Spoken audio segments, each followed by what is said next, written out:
L'histoire des peuples et des hommes est riche d'exemples d'hommes d'État, de leaders que de bonnes fées ou de fantômes semblent avoir choisi pour conduire la destinée de leur pays. Il y en a aussi d'autres, plus nombreux, que les circonstances de la vie projettent au premier plan, leur imposant presque à leur corps dépendant d'assumer le leadership de leur pays.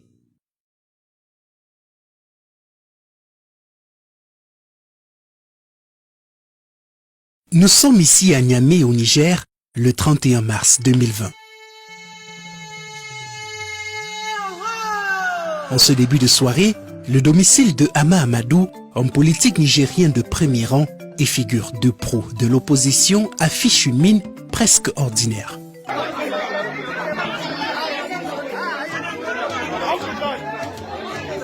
Des scènes de liesse peut-être, quelques regroupements de part et d'autre, mais davantage constitués de fidèles lieutenants respectant scrupuleusement les mesures de prévention contre le coronavirus. Et pourtant, quelques heures plus tôt, ce que ses partisans attendaient et espéraient depuis des années était finalement arrivé.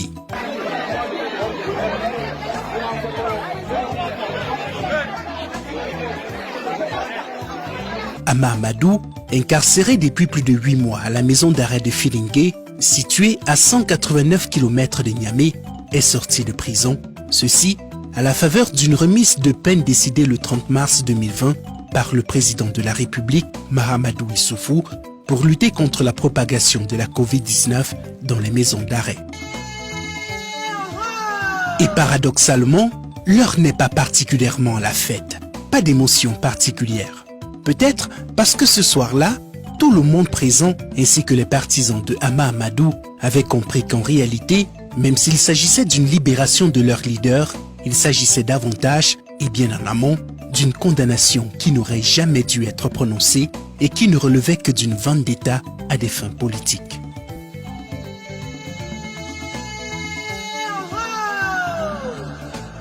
Oui, on l'a libéré, effectivement, mais de toutes les façons, c'est une condamnation qui n'aurait jamais dû avoir lieu, simplement parce que le fond du dossier était vide. Les Nigériens l'ont compris, ils l'ont bien compris, ils ont compris que c'est un jeu politique dans lequel le pouvoir en place cherche à tout prix à écarter de manière prématurée un adversaire politique.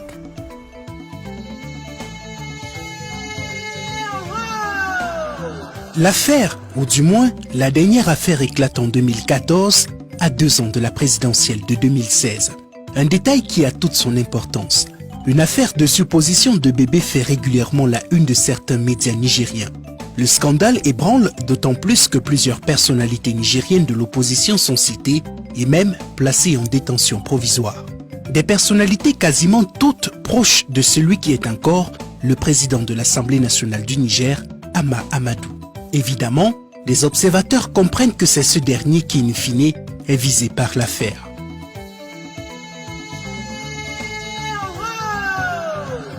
Des soupçons qui se confirmeront lorsque le nom de sa seconde épouse, Adida Hama, est cité comme principal bénéficiaire de cet éventuel réseau qui, selon l'accusation, lui aurait permis d'acheter ses jumeaux au Nigeria.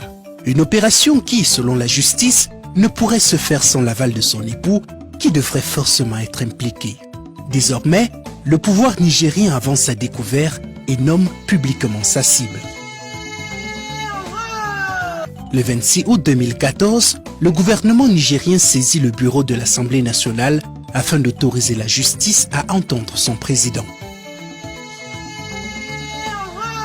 Dans le même temps, et comme pour éclairer l'opinion sur les enjeux de ce qui est en train de se passer, on apprend l'existence d'un accord passé en 2011 entre Hama Amadou, arrivé 3e à la présidentielle, et Mahamadou Issoufou, à l'époque qualifié pour le second tour de l'élection. Vous savez, une alliance repose d'abord sur une confiance réciproque et sur un respect mutuel.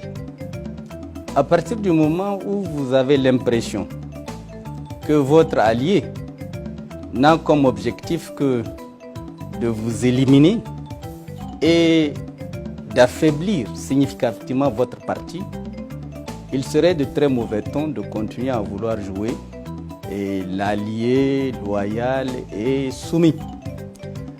Je pense que M. Issoufou Mahamadou n'a pas respecté les règles du jeu de l'Alliance et il a voulu inféoder mon parti de force à la sienne afin que je le soutienne aux élections de 2016. Quelles étaient ces règles justement, si on essayait pour nos téléspectateurs de savoir quelles étaient les règles conclues entre votre parti et celui de M. Mahamat?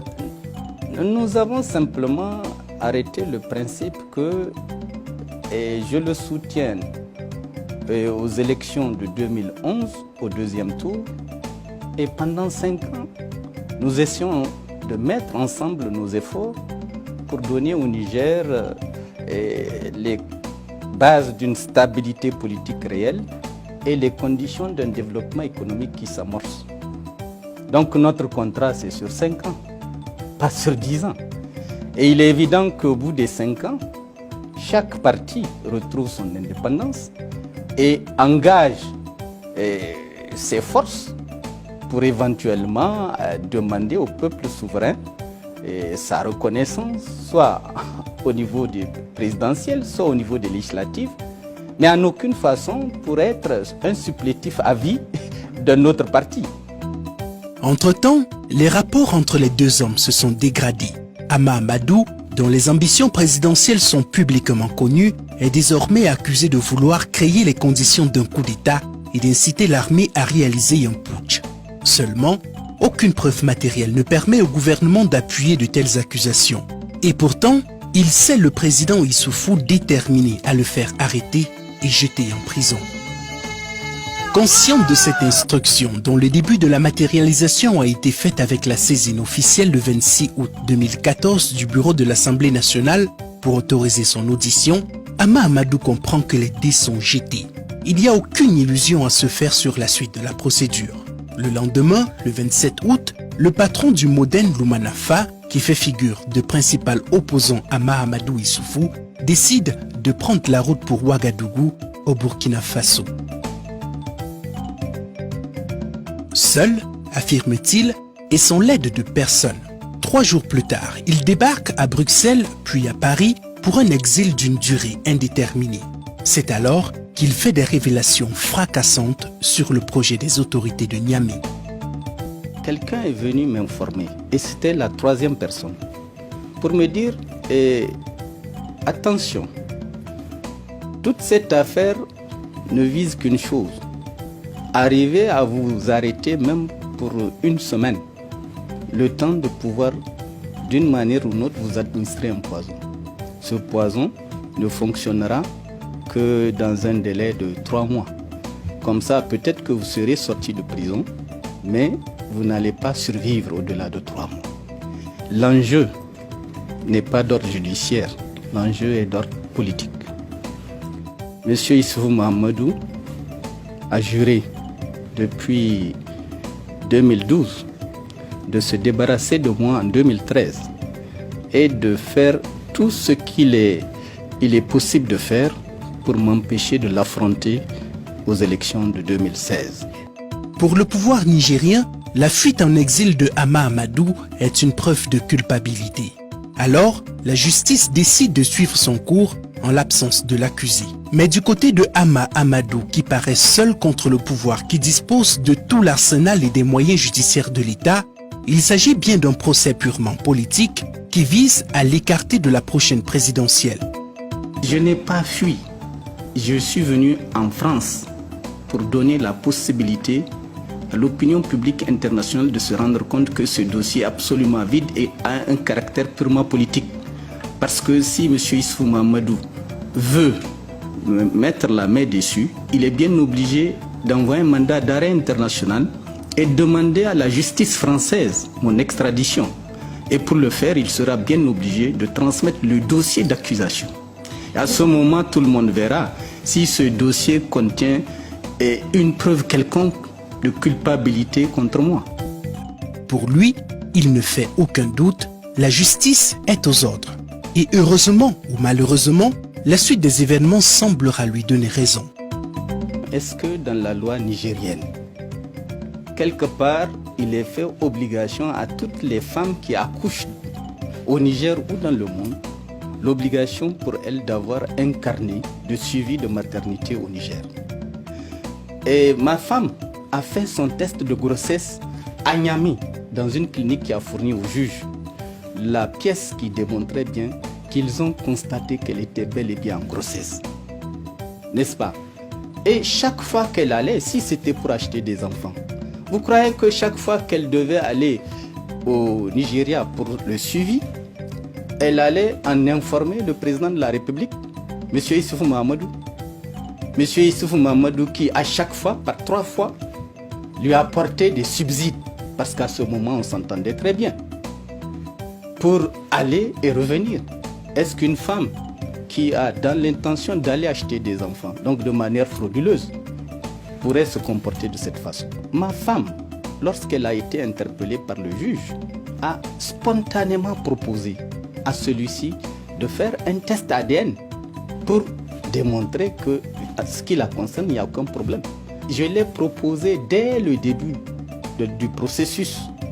Mais après ce qui s'est passé devant le juge en présence des avocats, ce sont les avocats de ma femme qui lui ont dit il n'est pas question dans les conditions troubles dans lesquelles cette affaire se passe que vous acceptiez de faire un test ADN parce que rien ne vous permettra de vous assurer de la sincérité du test. Les arguments présentés par sa défense seront systématiquement rejetés par le tribunal qui s'empressera à le condamner en première instance à 1 an de prison. La défense se pourvoit en appel où elle subira une autre déconvenue. Les arguments développés par les avocats de Hama Amadou seront systématiquement rejetés par la cour d'appel. Une attitude qui pousse la défense à s'indigner et à quitter massivement la salle d'audience.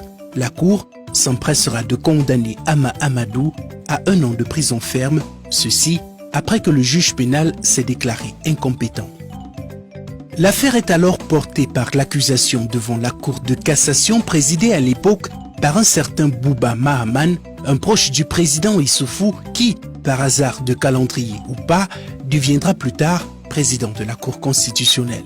Comme en première instance, la Cour de cassation confirmera l'emprise du pouvoir sur la justice. En effet, la Cour refusera la remise en cause par la défense d'une procédure judiciaire visiblement tronquée sur toute la ligne. Selon le droit nigérien, le délit de supposition d'enfant pour lequel Hama Amadou est poursuivi est solidement encadré par le code pénal et le code de procédure pénale, lequel prévoit que pour qu'il y ait une poursuite au pénal, il faut préalablement un jugement au civil. Nous avons soulevé des exceptions qui ont un caractère d'ordre public. Nous avons soulevé d'abord les exceptions d'incompétence du tribunal au regard d'un certain nombre de dispositions de la loi. Nous avons également soulevé l'incompétence liée de territorialité du lieu de la commission de l'infraction. Aujourd'hui, le jugement, en l'état actuel du dossier, ne peut pas être fait tant que la question de la filiation, la question de l'état civil des enfants n'est pas réglée par le juge civil. Il n'y a eu aucun plaignant, aucun homme ni aucune femme à la date d'aujourd'hui qui s'est plaint d'avoir perdu son enfant. Il n'y a aucune personne à cette date qui revendique un enfant au Niger. Donc cette affaire a été d'abord ébruitée par les médias et nos clients ont été jetés à la vindicte. Or, un jugement au civil implique qu'il y ait une famille plaignante ou à défaut que le pays dans lequel l'acte de supposition d'enfant est prétendument commis se porte plaignant. Et dans cette affaire Hama Amadou, il n'existait aucune famille plaignante et le Nigeria, pays dans lequel la supposition d'enfant a eu lieu selon l'accusation, ne s'est jamais constitué plaignant. Ce qui de toute évidence aurait forcé la Cour de cassation à annuler la condamnation pour vice de procédure, ce qui n'a pas été fait. Cette même Cour de cassation présidée par Bouba Mahaman ira même encore plus loin en refusant d'obtempérer à un arrêt de la Cour constitutionnelle. Celle-ci avait été saisie par la Cour de cassation sur la recevabilité du pourvoi de Hama Amadou. Et la Cour constitutionnelle avait indiqué dans son arrêt que l'article 579 invoqué par la Cour de cassation n'est conforme à la Constitution que si le défaut de mise en état ne constitue pas un obstacle à la recevabilité du pourvoi. Justement, d'après maître Soulé Oumarou, avocat de Hama Amadou, Dès l'instant où le défaut de mise en état est invoqué comme condition de la recevabilité d'un pourvoi, l'article 579 lui-même tombe, puisque non conforme dans ce cas à la Constitution. Pour lui, la Cour de cassation n'a pas tenu compte de cet arrêt de la Cour constitutionnelle, puisqu'elle dit que Hama Amadou est déchu de son pourvoi pour non-production de dispense avec ou sans caution de se mettre en état. Pire, ce sont ceux qui ont déjà dit dans un arrêt précédent que les enfants ont été achetés qui ont jugé la même affaire le 11 avril, malgré les appels de l'avocat afin qu'il se désiste. Il conclut « C'est trop demander à un magistrat de se dédire ». Ce que j'ai dit, c'est le moins qui a été trouvé pour le pouvoir exécutif de me liquider politiquement. Sinon, comment pouvez-vous comprendre qu'on parle de trafic d'enfants et qu'on n'a jamais présenté le principal trafiquant, c'est-à-dire celui qui est censé vendre les enfants? Comment peut-on condamner quelqu'un dans un tribunal alors que celui qui est censé avoir fait le trafic n'a jamais été cité? Son nom a été cité, mais il n'y a jamais eu de comparution, ni même de coopération avec le pays où l'affaire a censé eu lieu pour avoir les dépositions de cette personne. Il n'y a aucune déposition. Pire, il n'y a aucune preuve qui puisse être exhibée pour dire que ma femme serait allée acheter des enfants. Par contre, désormais, j'ai entre les mains les preuves que tout cela est un montage. Ils ont dit que c'est en coopération avec Interpol Nigeria qu'ils ont fait l'enquête. J'ai une correspondance de Interpol Nigeria qui dit très clairement qu'ils n'ont jamais participé à une enquête avec le Niger dans laquelle mon nom ou le nom de mon épouse a été évoqué. Donc ce qui veut dire que c'est faux. Ensuite, ils ont dit que mon nom a été cité dans un rapport présenté par NAPTIP. NAPTIP, c'est l'agence qui s'occupe de la lutte contre le trafic des enfants au Nigeria. NAPTIP, saisi par mon avocat, a dit qu'ils n'ont jamais fait un rapport ni procédé à une enquête qui m'a visé ou qui évoque mon nom ou le nom de ma femme. Troisième élément, j'ai dit que ma femme a accouché au Nigeria. Les gens disent non. La clinique dans laquelle ma femme a accouché a produit son rapport obstétrique pour dire les conditions dans lesquelles ça a eu lieu.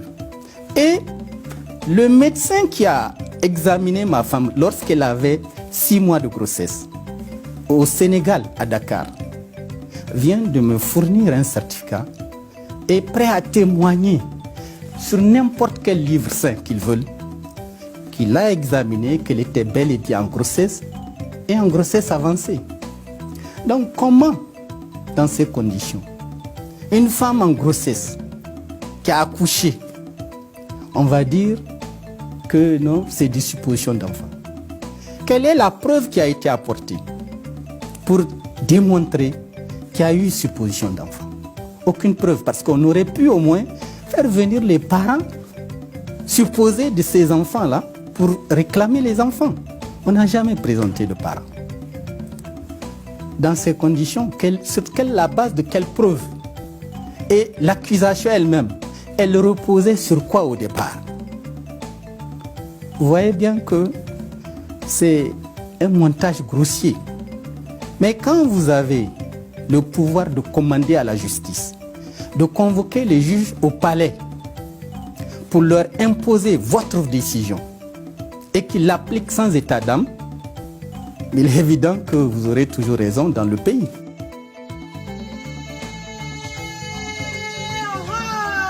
Au niveau national, la décision n'est plus susceptible de recours. Hama Amadou fera alors appel au niveau de la Cour communautaire de la CEDEAO. Là encore, le suivi de la procédure posera quelques interrogations. La décision de la Cour se fera attendre pendant des années.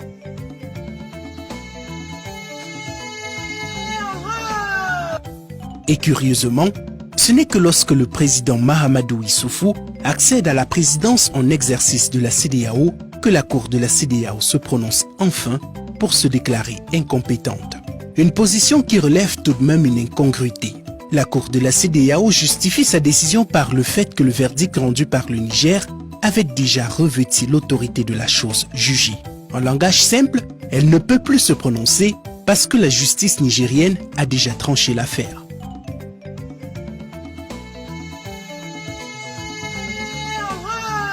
Une véritable aberration judiciaire, vu que la Cour communautaire de la CEDEAO est une juridiction supranationale censée connaître des affaires déjà tranchées par les justices nationales. En d'autres termes, c'est en quelque sorte une cour d'appel. Ces décisions viendront en quelque sorte doucher les espoirs de justice de Hama Amadou, désormais contraint de passer ou de repasser par la case prison.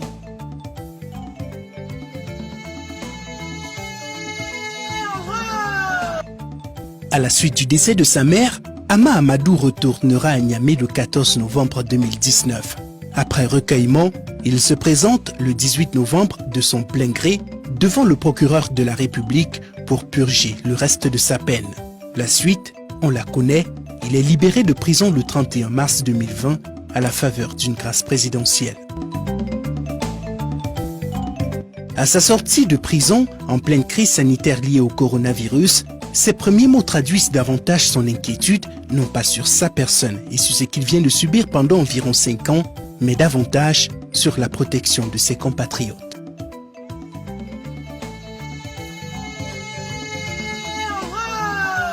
Je sais que certains de nos compatriotes ont des doutes sur la réalité de cette maladie. Ne faisons pas de l'entêtement pour semer la désolation dans les familles de nos amis et connaissances.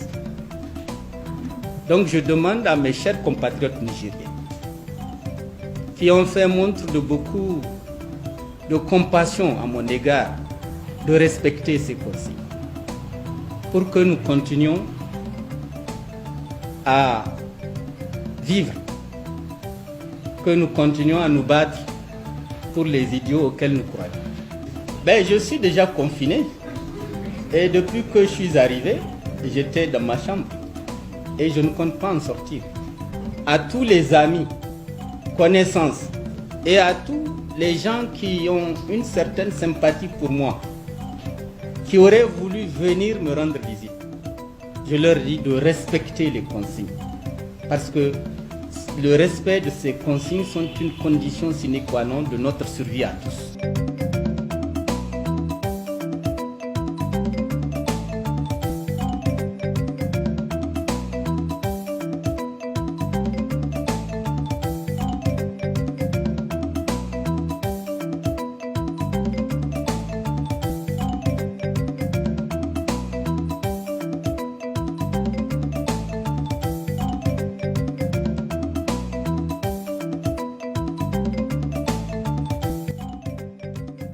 Bien que désormais libre de ses mouvements, il en faudra encore plus à Hama Amadou pour poursuivre sa bataille politique et concrétiser ses ambitions pour le Niger. Les échéances politiques s'annoncent à grands pas. D'ailleurs, la prochaine présidentielle aura lieu en décembre 2020, suivant le calendrier constitutionnel. Et dans l'optique de cette échéance, Hama Amadou est déjà investi par son parti comme candidat. Seulement, rien n'est encore joué ni acquis, du moins pour le moment. Alors, la presse s'interroge, libéré par le coronavirus, Hama Amadou échappera-t-il au juge électoral du Niger?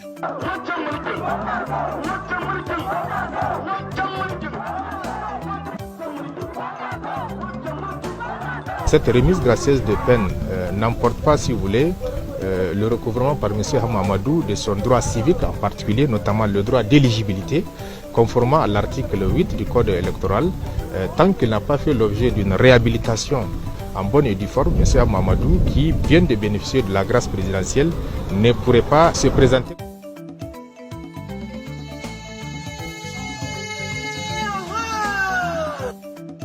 D'un autre côté, beaucoup de spécialistes du droit nigérien estiment que l'article 8 du Code électoral n'est pas conforme à la Constitution. Un débat sur la question est d'ailleurs ouvert. En attendant, et dans les faits, Hama Amadou, bien que libre, n'est pas à l'abri d'une désagréable surprise de ses adversaires politiques. Une situation qui, visiblement, n'entame en rien la détermination de cet homme politique, pour le moins habitué au combat, quelquefois en dessous de la ceinture.